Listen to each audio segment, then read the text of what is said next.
দৌলতপুরে খাদ্য বান্ধব কর্মসূচির চাল বিতরণের ব্যাপক অনিয়মের অভিযোগ। মানিকগঞ্জের দৌলতপুরে কলিয়া ইউনিয়নের 5 কলিয়া গ্রামে হতদরিদ্রদের জন্য খাদ্য বান্ধব কর্মসূচির চাল বিতরণের অনিয়মের অভিযোগ উঠেছে তাহমিকা এন্টারপ্রাইজ স্বত্বাধিকারী ডিলার মোহাম্মদ শাহিনুর রহমানের বিরুদ্ধে।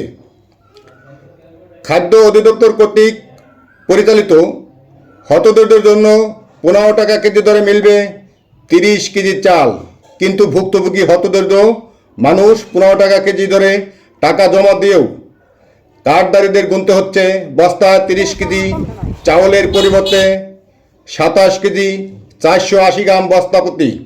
এতে লক্ষ লক্ষ টাকা হাতিয়ে নিচ্ছে সংশ্লিষ্টরা। ব্যাহত হচ্ছে সরকারের এই কার্যক্রম। সরেজমিনে গিয়ে দেখা যায় দৌলতপুর উপজেলার কলিয়া ইউনিয়নের মসজিদ সংলগ্ন 5 কলিয়া গ্রামের 646টি কার্ডধারীর মধ্যে চলছে হতদরিদ্রদের জন্য খাদ্য বান্ধব কর্মসূচি। সেখানে সুলভ মূল্যে প্রতিটি কার্ডধারী পাবেন 15 টাকা কেজি দরে 30 কেজি চাল। এর জন্য অফিস থেকে সংগ্রহ করতে হয় সুলভ মূল্য নতুন কার্ড।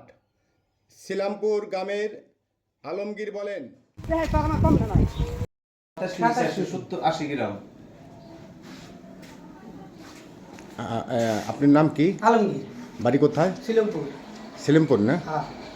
আপনি যে ওখানে যে করলেন যে বস্তা পাল্টাই দেন, হ্যাঁ পাল্টাই দিল না? কি বললো তারা? বাইরে গেছে নিয়ে যাও, যা আছে তাই নিয়ে যান। যা আছে তাই নিয়ে যাও। হ্যাঁ, এখন এই যে আপনি যে মাপ দিতে আসছেন, হ্যাঁ মাপ দিয়ে কয় কেজি আসলো? আইসে 27 কেজি 480 গ্রাম। 27 কেজি 480 গ্রাম। 80 গ্রাম না? হ্যাঁ। কিন্তু টাকার বেল তো ঠিকই নিচ্ছে টাকা না? ঠিকই নিছে। ঠিকই নিচ্ছে না? ঠিকই নিছে। এ বিষয়ে তাহমিকা এন্টারপ্রাইজ স্বত্বাধিকারী ডিলার মোহাম্মদ শাহিনুর রহমান বলেন, চাল কম দেওয়ার বিষয়ে খাদ্য অফিসে গিয়ে কথা বলেন। দৌলতপুর উপজেলা নির্বাহী অফিসার ইউনো নাহিয়ান নুরেন বলেন, ডিলার মোহাম্মদ শাহিনুর রহমানকে অফিসে আসতে বলেন। মোহাম্মদ জাহাঙ্গীর আলম, মানিকগঞ্জ।